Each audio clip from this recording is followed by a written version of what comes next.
नमस्कार, मैं हूं संजय शर्मा। आप देख रहे हैं 4 PM न्यूज नेटवर्क। कांग्रेस के बहुत तेज तर्रार, बहुत योग्य प्रवक्ता हैं गुरदीप सिंह सप्पल। पत्रकारिता की दुनिया में भी बहुत शीर्ष स्थान पर रहे। राज्यसभा टीवी में जब वो सीईओ थे तो राज्यसभा टीवी की कायाकल्प हो गई थी। राज्यसभा टीवी बहुत सुना जाता था, देखा जाता था। अब क्या हाल हो गया है संसद टीवी बनने के बाद, आप सब देखते हैं। गुरदीप सिंह सप्पल उन लोगों में से थे जिन्होंने कांग्रेस का मैनिफेस्टो तैयार करने में बहुत मेहनत करी, बहुत प्लानिंग करी, और वही नतीजा है कि पहली बार कांग्रेस के घोषणा पत्र को 88 लाख लोगों ने डाउनलोड करके देखा। मेरे मन में कांग्रेस को लेकर बहुत सवाल थे इन रिजल्ट के आने के बाद, और मैं विस्तार से इन सारे सवालों का जवाब चाहता था। तो मैंने गुरदीप सप्पल जी से अनुरोध किया कि मैं उनके साथ एक इंटरव्यू करना चाहता हूं। आज मैं आपका गुरदीप सिंह सप्पल जी का इंटरव्यू सुनाना चाहता हूं, जिसमें मैंने कांग्रेस के भविष्य को लेकर सवाल किए। पूछा उनसे, क्या लगता है कि आपको अगर नीतीश और नायडू अलग हो गए तो इंडिया गठबंधन सरकार बना सकता है? अखिलेश का और आपका साथ कितना रहेगा? कहाँ चूकी आप? कर्नाटक में क्या गलती हुई? उड़ीसा में क्या गलती हुई? दिल्ली में क्या गलती हुई? ऐसे तमाम बातचीत की है। हम चाहेंगे कि आप वो इंटरव्यू सुने, पूरा इंटरव्यू सुनिएगा। एक योग्य नेता का, बहुत पढ़े लिखे नेता का, बहुत तार्किक आधार पे ये इंटरव्यू है। चैनल को ज्वाइन कीजिएगा, सब्सक्राइब करिएगा। चलते हैं गुरदीप जी के पास। 4 PM न्यूज नेटवर्क में स्वागत है आपका गुरदीप सप्पल जी। आप नमस्कार। नतीजे से खुश हैं? लग रहा है कुछ कमी रह गई, थोड़ा जोर और लगा लेते तो मामला और बढ़िया हो सकता था। संजय जी, हम खुश हैं और इसलिए खुश हैं क्योंकि जिन हालात में चुनाव हुए थे, उन हालात में तो इस तरह से मोदी सरकार ने हम लोगों को, विपक्षी दलों को, कांग्रेस को अपंग करने की कोशिश की थी कि चुनाव लड़ ही ना सकें। खाते फ्रीज, दो मुख्यमंत्रियों को अरेस्ट किया गया, पार्टियों को तोड़ा मोड़ा गया, एजेंसीज का इस्तेमाल, पूरा मीडिया एक तरफा बात, 400 पार 400 पार कहते रहे कि जी मोदी जी का तो कोई मुकाबला नहीं कर सकता। उस कंडीशन में लड़ाई इस बार ये थी, ये साबित करने की थी कि तमाम चीजों के बावजूद देश में लोकतंत्र जिंदा है।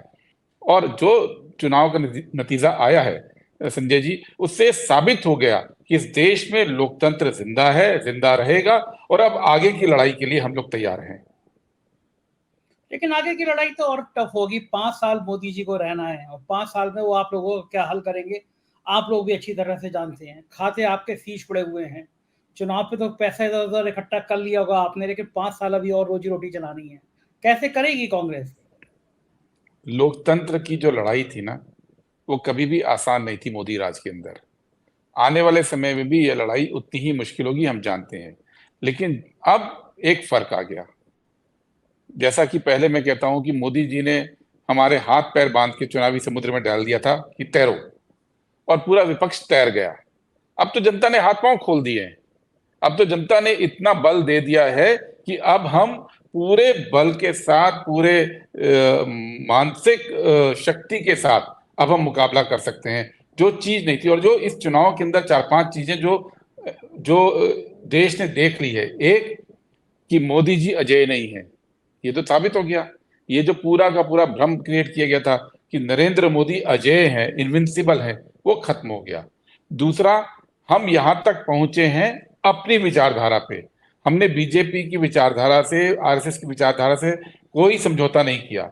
जो लोग ये कहते थे कि इस देश में अब हिंदुत्व के अलावा और कोई विचारधारा नहीं चलेगी, तमाम राजनीतिक दलों के लोगों में ये संशय पैदा करने की कोशिश होती थी कि या तो आप हिंदुत्व या सॉफ्ट हिंदुत्व को हो जाइए, नहीं तो इस देश में आपकी कोई जगह नहीं है। वो भी खत्म हो गया। भारतीय जनता पार्टी की, आरएसएस की अपनी विचारधारा पीक कर गई है। अब हिंदुत्व की विचारधारा से जो उनको रिटर्न मिलना था वो भी मिल चुका। हमारी अपनी विचारधारा जिंदा है, ये साबित हो गई। और अब एक चीज बहुत बड़ी हो गई संजय जी, अब इस देश के लोग, चाहे वो भारतीय जनता पार्टी के कट्टर समर्थक क्यों ना हो, वो मीडिया पे विश्वास नहीं करने वाले। अब वो जो कंसल्टेंट्स हैं, जो जादू की छड़ी लेके घूमते थे कि हमको चुनाव जिताना हराना आता है, अब राजनीतिक दल उन पे विश्वास नहीं करने वाले।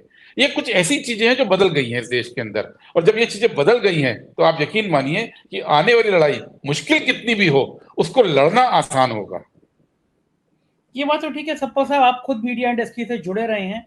ये टीवी के एग्जिट पोल जो आए थे, 400 पार हो, 425 पार हो, 325, उसके बाद में ये चेहरा सेव करने के लिए आपको लगता है कि चेहरे कुछ उतरे हैं या कुछ परेशानी हुई है? विश्वसनीयता का सवाल जैसे आपने उठाया, कांग्रेस बड़ी खुश होगी इस बात से। नहीं, हमारे खुश होने की बात नहीं है। आप एक बात समझिए, लोग अपने को चीटेड महसूस कर रहे हैं। भारतीय जनता पार्टी के लोग भी अपने को चीटेड महसूस कर रहे हैं आज की तारीख में, क्योंकि एक झूठ का पूरा आडंबर रचा गया था। और इस बार झूठ के आडंबर का नुकसान केवल हम लोगों को नहीं हो रहा था चुनाव में, चुनाव के बाद शेयर मार्केट में लाखों आम जनता को भी हुआ। उस आम जनता में बहुत सारे लोग मोदी समर्थक भी होंगे, उन सबके पैसे लूट लिए गए। एक एक इस तरह का भ्रम पैदा किया गया कि अब कुछ और तस्वीर देश की पैदा की गई, और उस तस्वीर में फंसकर लोगों ने अपना पैसा शेयर मार्केट में लगाया। आज कितने लोग 4 तारीख को तबाह हुए, ये आप और हम अच्छी तरह जानते हैं।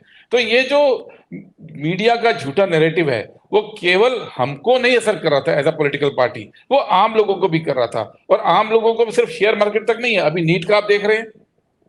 नीट में जो बच्चे सफर कर रहे हैं, जिन बच्चों को परेशानी हो रही है, कि पूरा आंदोलित है पूरा युवा वर्ग इस समय, लेकिन मीडिया चुप है। ये जो मीडिया है, ये केवल हमारे से दूर नहीं हुआ, ये इस देश की जनता से दूर हुआ, और ये उन लोगों से भी दूर हुआ जो मोदी जी के समर्थक रहे, जो भारतीय जनता पार्टी के वोटर हैं। क्योंकि बच्चे नीट में पढ़ने वाले वो लोग भी हैं जिन्होंने मोदी को वोट दिया है, शेयर मार्केट में पैसा लगाने वाले वो लोग भी हैं जिन्होंने मोदी को वोट दिया है। तो ये मीडिया सबका दुश्मन पैदा हुआ है, इस मीडिया ने सबको गुमराह किया है। और आने वाले समय में अगर मीडिया को अपने को ठीक नहीं करेंगे, तो इस देश की जनता खिलाफ खड़ी होगी, और इस जनता में हमारे समर्थक हो या भारतीय जनता पार्टी के समर्थक हो, सब इसमें शामिल होंगे। सप्पल, ये कहा जा रहा है कि कांग्रेस थोड़ा सा चुनाव के बाद आराम करने लगी, थक गई, वरना ये जो शेयर का कांड हुआ था जो राहुल गांधी जी ने उठाया, उसके बाद एक मूवमेंट खड़ा होना चाहिए था, आंदोलन खड़ा होना चाहिए था। केवल एक प्रेस कॉन्फ्रेंस हो गई, बयानबाजी हो गई, बात खत्म हो गई, क्योंकि बहुत बड़ा स्कैंडल लोगों को समझ आ रहा है। तो क्या केवल जेपीसी की मांग जो पूरी नहीं हो रही है, ये सब जानते हैं, संसद में हंगामा, इसका भी कोई नतीजा नहीं निकलने वाला है, इसके आगे जाके कुछ आप तस्वीर देखते हैं? पंकज जी, हम लोग न थमे ना रुके हैं, एकदम से हमने इश्यूज को उठाया, चाहे वो नीट का हो, चाहे स्कैम हो शेयर मार्केट का। हमको जनता ने विपक्ष की भूमिका दी है, और इस समय नई नई सरकार बनी है। 24 तारीख से लोकसभा शुरू हो रही है। हमारी लड़ाई वहां से शुरू होती है, वहां पे खत्म नहीं होगी। और इस बार बीजेपी सरकार के लिए, अब तो एनडीए सरकार बोलने लग गए, क्योंकि इतने वोट तो आए नहीं उनको कि वो उसको बीजेपी सरकार बोले। तो एनडीए की सरकार के लिए इस बार संभव नहीं होगा कि वो इस पूरे विपक्ष को नजरअंदाज करें, क्योंकि इस देश की जनता इस समय इनके ही खिलाफ खड़ी होगी अगर विपक्ष की आवाज को इस बार दबाया गया। कि जनता ने इतनी संख्या में भेजा है, उतनी संख्या को वो दबा नहीं पाएंगे, ये यकीन मानिए। और वहां से लड़ाई शुरू होगी, ये भी आप यकीन मानिए। आपको क्या लग रहा है कांग्रेस कहां चूकी? अगर थोड़ी मेहनत और करती तो 40-50 सीटें और बढ़ सकती थी। ऐसी क्या क्या गलती हुई कांग्रेस से? नहीं, हमसे कोई गलती नहीं हुई। मैंने आपकी पिछले इंटरव्यू में भी चुनाव के पहले कहा था कि हमको विश्वास था, हम जिस तरह से चुनाव लड़ रहे हैं। देखिए, पहली बार पिछले 10-15 सालों के अंदर, 15 सालों के अंदर आप मान के चलिए, नैरेटिव हम तैयार कर रहे थे और नरेंद्र मोदी रिएक्शन दे रहे थे। ये पिछले नहीं होता था। मुद्दे हम तय कर रहे थे और भारतीय जनता पार्टी मुद्दों के पीछे भाग रही थी। ये पहले नहीं हो रहा था। बहुत सारी कम्युनिटीज, बहुत सारे समुदाय इस बार कांग्रेस की तरफ वापस आए, इंडिया अलायंस की तरफ वापस आए। ये पहले नहीं हो रहा था। और साथ ही साथ आप इस पूरे को समझिए कि ये सब काम हम बिना पैसों के कर रहे थे। हम लोगों को कॉर्पोरेट पैसा नहीं दे रहा था, सारा पैसा इलेक्टोरल बॉन्ड के मार्फत या दूसरे मार्फत से बीजेपी के पास था।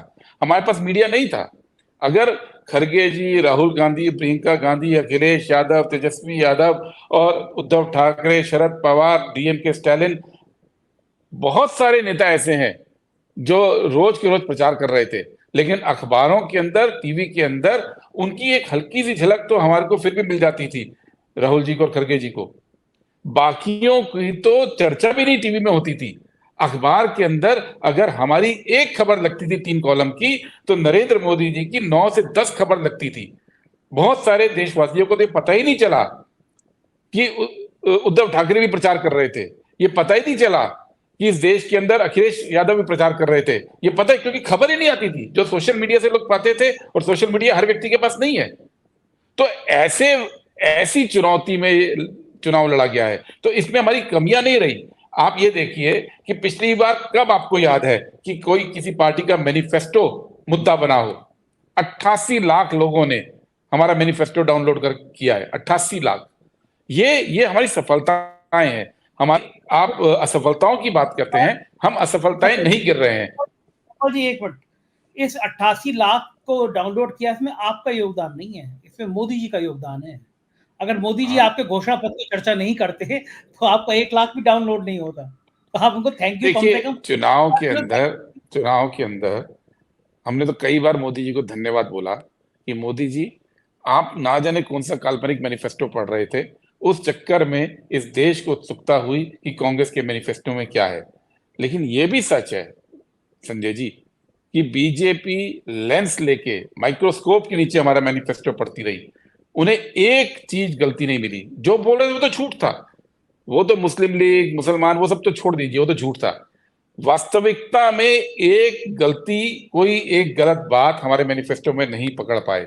ना बीजेपी पकड़ पाई, ना वो 88 लाख लोग, जो चाहे सबके सब तो हमारे समर्थक नहीं रहे होंगे, वो कोई नहीं पकड़ पाए। क्योंकि इस बार हम लोगों ने बड़ी मेहनत की थी मैनिफेस्टो के अंदर। हम लोगों ने मैनिफेस्टो को जब बनाया था तो जो हमारी कमेटी थी उससे 2-3 काम किए थे। एक कि हर एक वायदे को ठोक बजा कर देखा गया, इसके लिए पैसा कहां से आएगा, सरकारी खजाने में क्या है, किस तरह से हम रिसोर्स एलोकेशन करेंगे ताकि ये वायदा वायदा ना रहे। दूसरा, जो भारत जोड़ो के दौरान हमको जितनी जानकारी फीडबैक मिला था, उस फीडबैक को इसमें शामिल किया गया। तीसरा, हम लोगों के बीच में गए, कई शहरों में हमने सम्मेलन किए, उसको लिया। लेकिन ये तो कॉमन प्रक्रिया है। इसके बाद मैनिफेस्टो की एक एक लाइन कमेटी में पढ़ी गई। पी चिदम्बरम जो चेयरमैन थे, उन्होंने, और मैं उस कमेटी का मेंबर था इसलिए मैं आपको बता सकता हूं, 4 घंटे एक दिन, 4 घंटे दूसरे दिन, 4 घंटे तीसरे दिन एक एक लाइन पे चर्चा की गई कि कहीं कोई ऐसी चीज ना हो जाए जिसकी की कोई आलोचना हो सके। उसके बाद हमारी वर्किंग कमेटी में पूरा दिन, सुबह वर्किंग कमेटी शुरू हुई थी 10 बजे के करीब, और 3 बजे तक मैनिफेस्टो की एक एक लाइन पूरी वर्किंग कमेटी ने पढ़ी। और उसके बाद हमारे शीर्ष नेता, चाहे वो खरगे जी थे, सोनिया जी थी, राहुल गांधी थे, प्रियंका जी थी, केसी वेणुगोपाल थे, इसमें जयराम रमेश थे, पी चिदम्बरम थे, और हम लोग उसमें शामिल थे। 3 बार मैनिफेस्टो को एक शब्द बाय शब्द पढ़ा गया, 3 बार। तो इसलिए ये मैनिफेस्टो आया। तो ये भी आप मानिए कि इसमें सिर्फ मोदी जी का कोई पूरा योगदान नहीं है। मोदी जी को तो अगर एक गलती मिलती तो ये पूरा मीडिया जिसकी मैं बात करता हूं, वो पूरा चुनाव उस गलती पे ही चलाते। अभी तो झूठ पे ही चलाया, तब शायद हमको ट्रैप करके चलाने की कोशिश करते। ये बनाया किसने था? अब तो प्रशांत किशोर जैसे काबिल लोग नहीं है आपके पास। प्रशांत किशोर कह रहे थे बीजेपी 300 पार हो जाएगी, फिर किसने बनाया? प्रशांत किशोर 300 पार नहीं बोल रहे थे, वो इसके बहुत आगे बोल रहे थे। 350 बीजेपी को भी बहुत आगे बोल रहे थे।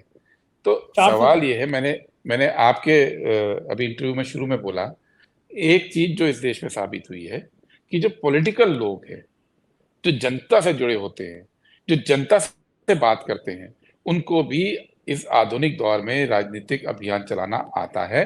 ये इस चुनाव ने साबित किया है। हुआ क्या संजय जी कि जब 2010-11 में ये नई सोशल मीडिया क्रांति आई, नई टेक्नोलॉजी आई, तो बहुत सारे जो परंपरागत राजनीतिक लोग थे, वो थोड़ा सा इसको समझने में वक्त लगा। और उस वक्त ये जो प्रोफेशनल कंसल्टेंट्स ने आकर कोशिश की, उस कोशिश की धारा में बहुत लोग बहे। लेकिन आज ये साबित दोबारा से हुआ है कि पॉलिटिकल जो पार्टीज होती हैं, उनके नेताओं में अपनी एक समझ होती है, उस समझ के दम पे आगे बढ़े। प्रोफेशनलिज्म चाहिए। मैं खुद टेक्नोलॉजी का समर्थक हूं, मैं खुद इस दिशा में बहुत काम करता आया हूं पुराने चुनाव में, लेकिन वो केवल सप्लीमेंट्री होता है, वो एड ऑन होता है। मूल काम राजनीतिक पार्टी का होता है। तो प्रशांत किशोर हो या कोई और हो, मूल काम राजनीतिक पार्टी का है। वो पार्टी ने इस बार किया, और वो काम जो है हमारा, अभी तो आपको दिख रहा है। लेकिन पिछले 2 साल के अंदर कांग्रेस पार्टी उदयपुर चिंतन शिविर के बाद लगातार सड़कों पर रही, चाहे भारत जोड़ो यात्रा के दौरान रही हो, चाहे न्याय यात्रा के दौरान रही हो, चाहे हमारे समय समय पर आंदोलन होते गए। वो आंदोलन मीडिया ने दिखाया नहीं था, वो आंदोलन को दबाने की कोशिश होती थी, लेकिन लगातार हमारे लोग सड़कों पर उतर रहे थे, कभी पुलिस के सामने जा रहे थे, कभी गिरफ्तारी दे रहे थे। 2 साल में आप अगर देखेंगे हमारे सर्कुलर्स, तो हर एक महीने में कोई ना कोई आंदोलन हो रहा था। तो ये पूरी तैयारी का हिस्सा था, और वो तैयारी का हिस्सा हम इस कॉन्फिडेंस के साथ कर रहे थे कि ऐसा नहीं है, इस देश में लोग हैं जो हमारी बात को समझते हैं, जो हमारे साथ आएंगे। आपने कहा कि कहीं कोई नेगेटिव बात नहीं है, कुछ राज्यों ने निराश किया आपको बहुत, कर्नाटक है, दिल्ली है जहाँ पे आप लोग रहते हैं। इन दोनों राज्यों से बीजेपी को ज़्यादा सफलता मिली, आपको जो उम्मीदें थी वो उम्मीदें पूरी नहीं हुई। कहाँ गलती हुई? कर्नाटक जैसे बड़े राज्य में आप कहाँ चूक गए? इतनी ताकत के साथ आए थे, डीके शिव कुमार जैसे स्ट्रेटेजी बनाने वाले नेता थे, तो गलती कहाँ हुई कर्नाटक में? संजय जी, कर्नाटक में हम लोगों को उम्मीद थी कि 1 से 2 सीट और आएंगी। उसमें भी 1 सीट हम बहुत कम मार्जिन से हारे। और क्यों हम इससे ज्यादा की उम्मीद नहीं कर रहे थे? कर्नाटक की आप राजनीति समझिए, वहां पे 3 पोल हैं राजनीति के। कांग्रेस पार्टी है, भारतीय जनता पार्टी है, और जनता दल सेक्युलर जो देवेगौड़ा साहब की पार्टी है। और देवेगौड़ा साहब की पार्टी का एक जातीय आधार है, ग्रामीण क्षेत्र में वो का लिंगा आधार है। और जब तीनों अलग लड़े थे तो हम सबसे बड़ी पार्टी के रूप में है। लेकिन इस बार भारतीय जनता पार्टी और जेडीएस का अलायंस था। जब 2 पार्टियां मिलकर लड़ी तो हमको ये मालूम था कि हम 10, 11 या 12 तक आएंगे, हम 9 पे अटके। वो जरूर है कि एक आध सीट का हमको नुकसान हुआ है। दिल्ली की जहां तक बात है, दिल्ली में हमको उम्मीद थी, इससे ज्यादा की उम्मीद थी। और अभी हम इस बारे में अपने यहाँ भी बात कर रहे हैं कि कहाँ गड़बड़ हुई, क्योंकि दिल्ली के अंदर हमारा जो अलायंस है वो उतना स्मूथली नहीं था जैसा कि उत्तर प्रदेश में आपने देखा था। आप तो लखनऊ में रहते हैं। लखनऊ में कांग्रेस का और समाजवादी पार्टी का जो गठबंधन था, वो नेताओं का गठबंधन नहीं रहा था, वो आम कार्यकर्ताओं का गठबंधन बन गया था। आम कार्यकर्ता कॉमन एजेंडा के साथ, कॉमन बातचीत के साथ, कॉमन लक्ष्य के लिए लड़ रहे थे, जो दिल्ली में नहीं हो पाया था। तो ये फर्क रहा। तो ऐसा नहीं है कि हम लोग अपनी स्थिति से संतुष्ट हैं।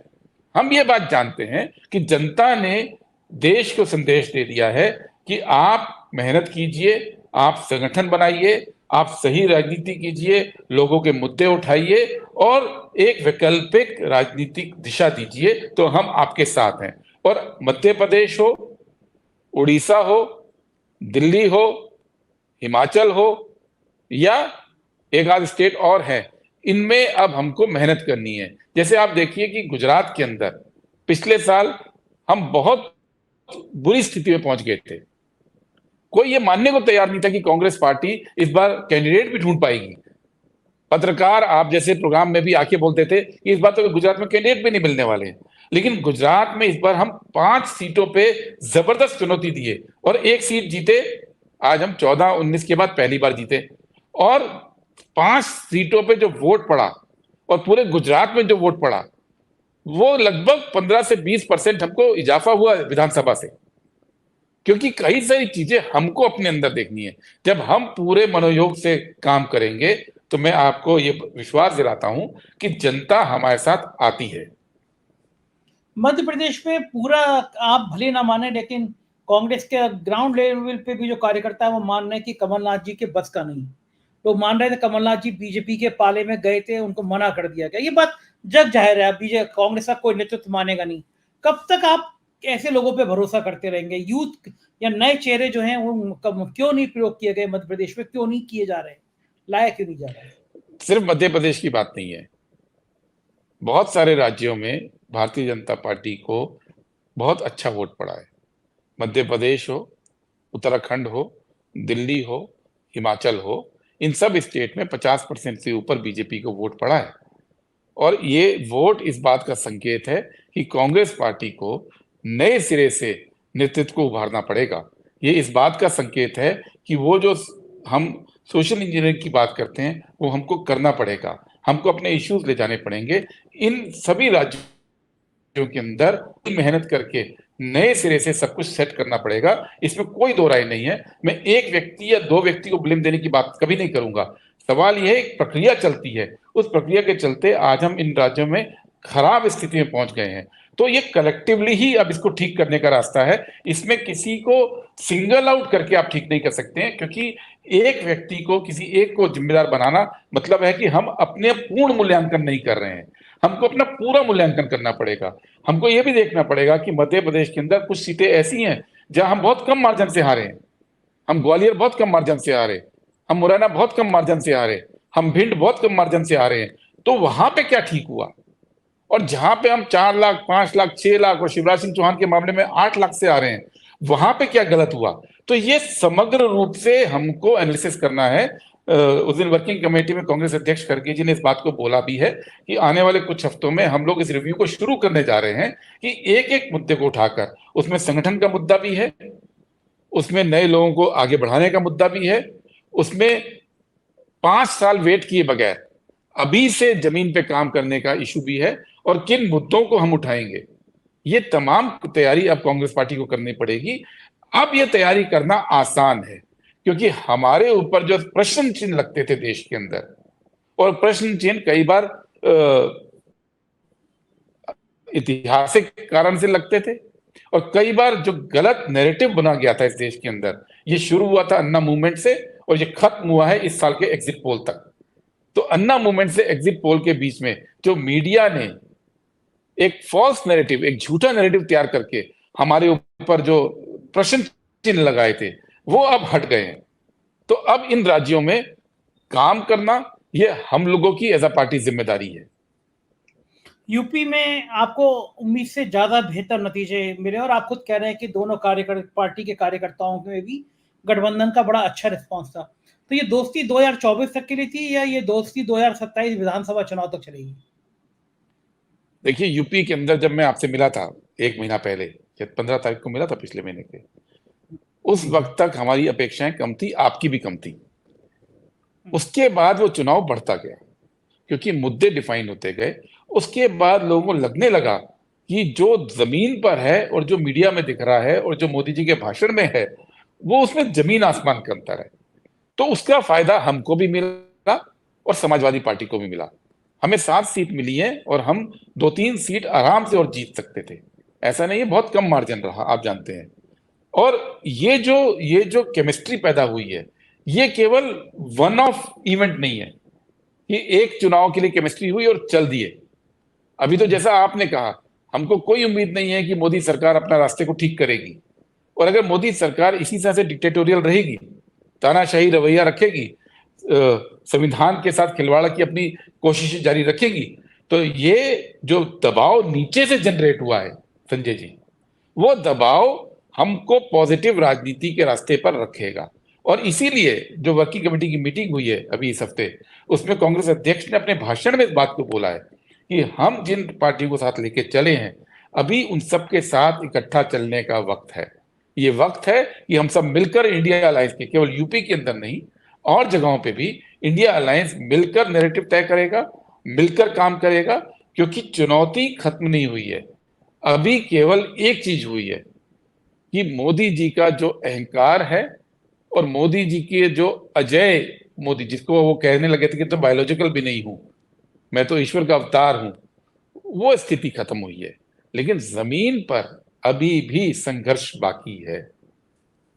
ये बात तो ठीक है। हालांकि पार्लियामेंट में इस बार बदला बदला नजारा आएगा। आप लोग भी बहुत बड़ी संख्या में 3 जुलाई से नए कानून लागू होंगे आईपीसी के, उसको लेके बहुत देश में डर है कि पुलिस के हाथ में बहुत ताकत आ जाएगी।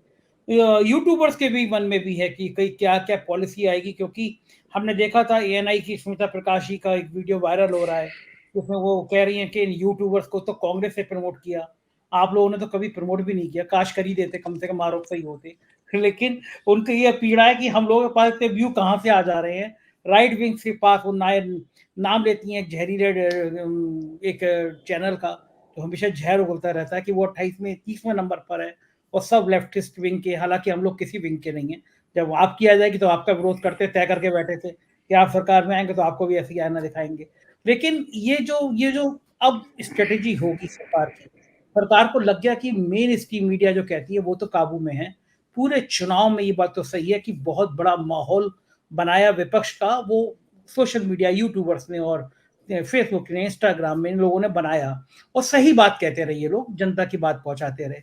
तो अब इन यूट्यूबर्स का नंबर आएगा। लोग ये मान रहे हैं, यूट्यूबर्स ही मान रहे हैं कि सरकार कोई बिल ऐसा लाएगी, सरकार कोई तरकीब ऐसा लाएगी जैसे इन यूट्यूबर्स पे लगाम लग सके? क्या बिल ऐसा आ सकता है, पहला सवाल, और आएगा तो कांग्रेस क्या करेगी इस मुद्दे पर?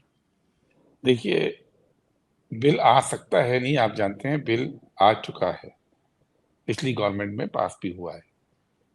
भारतीय जनता पार्टी हर हाल में मीडिया पे शिकंजा कसेगी, इस बात को आप यकीन के साथ मानिए। आप जो इतना इम्पैक्ट डाल पाए हैं, उससे वो अभी तो डरे हैं, ये तो सच है कि उनको ये लगता है कि अगर सोशल मीडिया नहीं होता, यूट्यूबर्स नहीं होते, तो शायद ये स्थिति नहीं होती। लेकिन अगर आप इम्पैक्ट नहीं भी डालते तो भी वो मीडिया को कंट्रोल करते, क्योंकि आरएसएस की फिलॉसफी के अंदर फ्रीडम ऑफ स्पीच नहीं है। बार बार मैं इस बात को कहना चाहता हूं आपके दर्शकों से, इस देश में दो विजन है। एक विजन कांग्रेस पार्टी का है कि देश कैसा होना चाहिए, एक आरएसएस का है। दोनों विजन लगभग 100 साल पुराने हैं। आरएसएस 1925 में बननी शुरू हुई थी, 26 में, और 26 से लेकर 50 तक जब संविधान बना था तो आरएसएस का विजन देश के सामने था। और 1931 में जब कराची का अधिवेशन हुआ, जिसमें कराची रेजोल्यूशन पास किया, महात्मा गांधी थे, जवाहरलाल नेहरू नए नए अध्यक्ष बने थे, 40 साल से नीचे की उम्र थी। उन्होंने एक नया एजेंडा देश को दिया था कि हम कैसा देश चाहते हैं, और उसमें एक बात कराची रेजोल्यूशन में थी कि भारत में, आजाद भारत के अंदर फ्रीडम ऑफ स्पीच होगी और मीडिया को स्वाधीनता होगी। ये तो उसके अंदर था। तो 31 से लेकर 50 तक जब भी मौका मिला, कांग्रेस पार्टी के नेताओं ने, कांग्रेस पार्टी के अधिवेशनों में अभिव्यक्ति की आजादी की बात बार बार की गई। लेकिन 31 से 50 तक आरएसएस के किसी लेख में उनके नेताओं ने बड़ी किताबें लिखी हैं, किसी किताब में, चाहे वो सावरकर की हो, चाहे आरएसएस के उस समय के अध्यक्ष की हो, किसी ने एक किसी भाषण में, किसी लेख में, किसी किताब में, किसी प्रस्ताव में फ्रीडम ऑफ स्पीच की बात नहीं की थी, क्योंकि वो चाहते हैं। ये आरएसएस के अंदर एक सीधा सा चलता है, आपको शायद पता होगा कि नहीं पता होगा, उनके यहाँ एक फॉर्मूला होता है। वो फॉर्मूला ये है कि सूचना मिली और सोचना बंद। मतलब एक बार आपको कोई सूचना मिल गई तो आप अपना दिमाग मत लगाइए।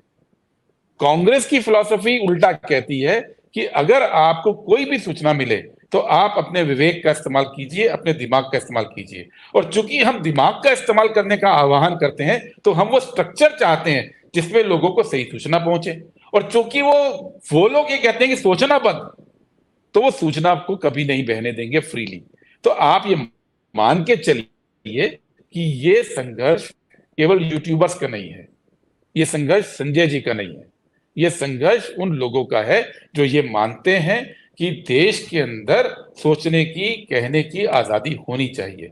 और मैं आपको एक और बात बताऊंगा संजय जी, कि भारत के संविधान में, और अगर आपने प्राइवेसी वाला जजमेंट पढ़ा हो सुप्रीम कोर्ट का, उसमें इस बात को दोबारा रेखांकित, उस संविधान में एक बात कही गई है हमारे संविधान में, जो अमेरिकन संविधान से आई थी, जब अमेरिका का संविधान बन रहा था, तो उसमें एक बात कही गई थी कि जो व्यक्ति की संपत्ति है वो केवल पैसा और प्रॉपर्टी नहीं होती, व्यक्ति की संपत्ति उसके विचार भी हैं।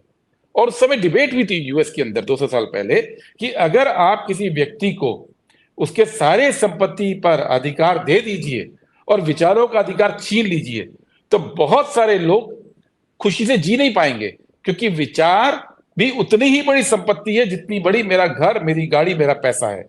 और विचार की संपत्ति की रक्षा भारत का संविधान करता है, जो आरएसएस की विचारधारा नहीं करती है। तो ये लड़ाई सिर्फ संजय जी की नहीं है, ये जो अभिव्यक्ति की आजादी है, जो विचारों की स्वतंत्रता है, कि विचार भी संपत्ति है, उसको हम सब मिलकर मिलकर बचाएंगे ना। और हम मिलकर लड़ेंगे इस चीज को, क्योंकि ये तो अब आप ये मान लीजिए, जब अधिनायकवाद इनका, जब इनका डिक्टेटरशिप चरम पे थी, तब भी शाहीन बाग के आगे वो झुके। जब चरम पे थी तब भी किसानों के आगे वो झुके। जब चरम पे थी तब भी महिला जो रेसलर्स थी हमारी, जितना मर्जी उनको तंग किया हुआ, एंड में झुकना पड़ा। ये तो वो बीजेपी थी जिसके बारे में बंद मुट्ठी थी, अब तो मुट्ठी खुल गई। अब आप संघर्ष करेंगे हमारे साथ मिलकर, तो मैं यकीन दिलाता हूं कि ये बहुत ज्यादा उसमें ठहर नहीं पाएंगे। हाँ, नुकसान होगा, संघर्ष में नुकसान होता है, तो आप और हम जैसे तमाम लोग इसके लिए तैयार रहते हैं, इसलिए हम इस तरह की राजनीति कर रहे हैं। अगर आप इस से डर गए होते संजय जी, या वो यूट्यूबर्स डर गए होते, तो इस रास्ते पे चलते नहीं। हमने तो आपको पैसा नहीं दिया जैसा वो कह रही थी स्मिता प्रकाश जी, लेकिन वो लोग तो दे रहे थे ना। हाँ, वो लोग तो दे रहे थे। तो आप ले लेते उनसे, आप उनसे ले लेते। जितना आपका सर्कुलेशन है, आप तो कितने लाख हो गया आपका? 50 लाख हो गया? हाँ, मेरा 54 लाख हो गया। 54 लाख हो गया। नहीं, मैं आपको मैसेज पढ़ता रहता हूं। तो 54 लाख सब्सक्राइबर के ऊपर जिस दिन संजय शर्मा चाहेंगे, भारतीय जनता पार्टी से जितना मर्जी चाहे मिल जाएगा, पर वो नहीं चाह रहे। वो भी संघर्ष की राह चुन रहे हैं। तो ये राह हमारी आपकी लोकतंत्र की राह है। एक साथ है, एक साथ चलेंगे, एक साथ काम करेंगे, एक साथ जूझेंगे और देश में बचाएंगे इस आजादी को, अभिव्यक्ति की आजादी को बचाएंगे। इनको ये सब जितने भी लॉज ये बना लें, जितने लॉ बनाएंगे, आप बात लिख लीजिए, जनता उतनी इनके और खिलाफ होगी। और यही वजह है कि कल मोहन भागवत भी नसीहत देते हुए दिख रहे थे, क्योंकि वो डर का माहौल इस देश में जो बना था, जैसे ही वो उठा तो हिम्मत आरएसएस के अंदर भी आ गई।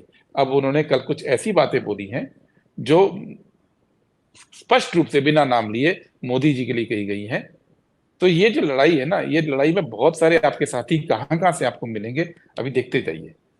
एक आखिरी सवाल, इंडिया गठबंधन अभी भी उम्मीद देखता है कि नायडू और नीतीश एक दिन नाराज होंगे और आप सरकार बनाएंगे? नहीं, हम लोग अपनी राजनीति को दूसरों के कंधों पर नहीं चला रहे। इंडिया गठबंधन की जो मीटिंग हुई थी चुनाव के रिजल्ट आने के बाद, और चूंकि मैं उसमें था, उसमें सबकी एक सहमति थी, एक कि हम लोग जो गठबंधन में पार्टीज हैं, हम अपनी राजनीति करेंगे। अपनी राजनीति क्या है कि हम महंगाई के सवाल, हम बेरोजगारी के सवाल, हम आज़ादी के सवाल, जो अभिव्यक्ति की आज़ादी है, हम प्रोटेस्ट के अधिकार के सवाल, हम अग्निवीर के सवाल, हम किसानों के सवाल, मजदूरों के सवाल, ये उठाते रहेंगे और जनता में जाते रहेंगे।